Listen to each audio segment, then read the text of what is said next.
Hello dear kids, बेटा आज हम पढ़ेंगे मॉडल्स जो कि चैप्टर 26 है आपकी बुक का। So what are models?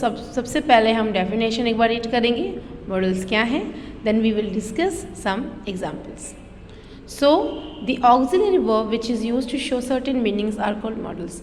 तो मॉडल्स क्या हैं? ये भी एक तरह की ऑक्सिलरी वर्ब्स होती हैं, जैसे मैंने आपको बताया था इज एम आर होता है, विल शैल होता है, वैसे ही जो है मॉडल्स क्या होते हैं, वो भी ऑक्सिलरी वर्ब होते हैं। तो सबसे पहले मैं आपको बता देती हूँ मॉडल्स क्या। मॉडल्स आपको मालूम चल गया क्या है, ऑक्सिलरी वर्ब है। कुछ यहाँ पे मॉडल्स हैं, मैं उनका एक एक एग्जाम्पल आपको समझा देती हूँ। तो सबसे पहले मॉडल्स ये होते हैं, जैसे आपका आ गया कैन, मे, शुड,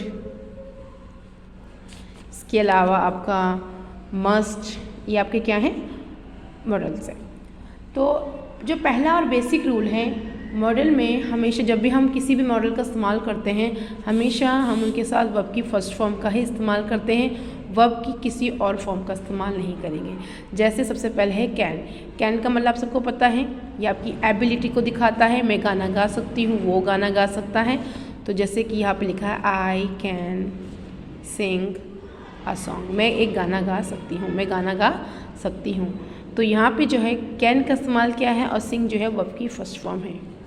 शी, मे जब होता है जब हम पॉसिबिलिटी की बात करते हैं, आप श्योर नहीं हो, आपको पूरा विश्वास नहीं है, लेकिन संभावना है, शायद।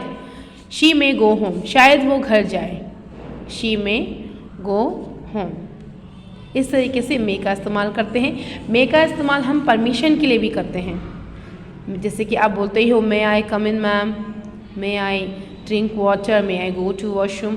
सो whenever you ask for permission you always use मे।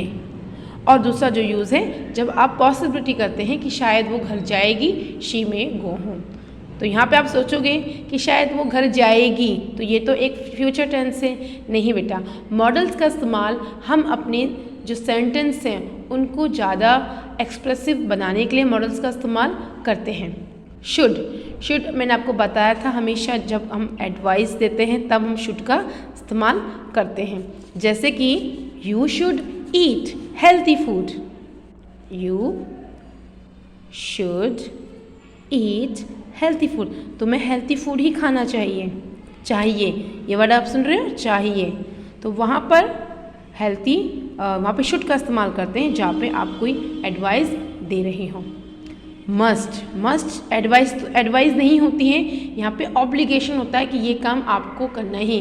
जैसे हम लिखते हैं all students must come school on time, must come school on time, सभी बच्चों को जो विद्यालय है, स्कूल में समय पर आना है। तो यहाँ पे ऑब्लिगेशन होता है कि सभी बच्चों को स्कूल टाइम पर आना है। तो ये मॉडल्स हैं और इनका इस्तेमाल इस तरीके से करते हैं।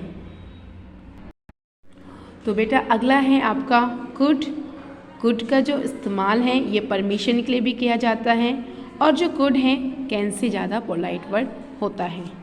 Could I borrow your pen, क्या मैं तुम्हारा पेन ले सकती हूँ? तो मैंने आज जैसे आपको बोला, कैन से ज़्यादा पोलाइट जो है कुड होता है। Could I borrow your pen, ठीक है बेटा। इसके अलावा कुड का इस्तेमाल हम एज अ एडवाइस भी कर सकते हैं। You could wear your red frock, तुम अपनी वो रेड फ्रॉक पहन सकती हो पार्टी में। तो इस तरीके से कुड का इस्तेमाल परमिशन के लिए भी कर सकते हैं। कुड का इस्तेमाल कुछ पूछने के लिए भी कर सकते हैं, वो ज़्यादा पोलाइट होता है, और कुड का इस्तेमाल आप एडवाइस के लिए भी कर सकते हैं। तो बेटा अब आपका जो होमवर्क है, इन सभी वर्ड से एक एक सेंटेंस आप लोगों को बनाना है, और ये सभी सेंटेंस आपने अपनी कॉपी में लिखने हैं।